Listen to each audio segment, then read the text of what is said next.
حج کا مبارک دن تھا۔ سورج آہستہ آہستہ نکل رہا تھا۔ ہر طرف سے قید احرام نظر آ رہے تھے۔ لاکھوں حاجی اللہ کا نام لے رہے تھے۔ فضا میں لبیک اللہم لبیک گونج رہا تھا۔ لوگ میدان عرفات کی طرف جا رہے تھے۔ ہر چہرے پر سکون تھا، ہر آنکھ میں آنسو تھے۔ یہ بہت عظیم دن تھا۔ اس دن اللہ اپنے بندوں پر خاص رحمت فرماتا ہے۔ ایک بوڑھا شخص ہاتھ اٹھائے دعا مانگ رہا تھا۔ وہ بار بار کہہ رہا تھا، یا اللہ میرے گناہ معاف فرما دے۔ اس کی آنکھوں سے آنسو بہہ رہے تھے۔ ایک نوجوان اپنی ماں کے لیے دعا کر رہا تھا۔ ایک بچہ اپنے والد کے ساتھ بیٹھا تھا۔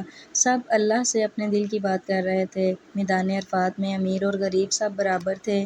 سب نے ایک جیسے سفید کپڑے پہنے تھے۔ کوئی بڑا نہ تھا، کوئی چھوٹا نہ تھا، صرف اللہ کی بندگی تھی۔ گرمی بہت زیادہ تھی لیکن کسی کو اس کی فکر نہ تھی۔ سب عبادت میں مشغول تھے۔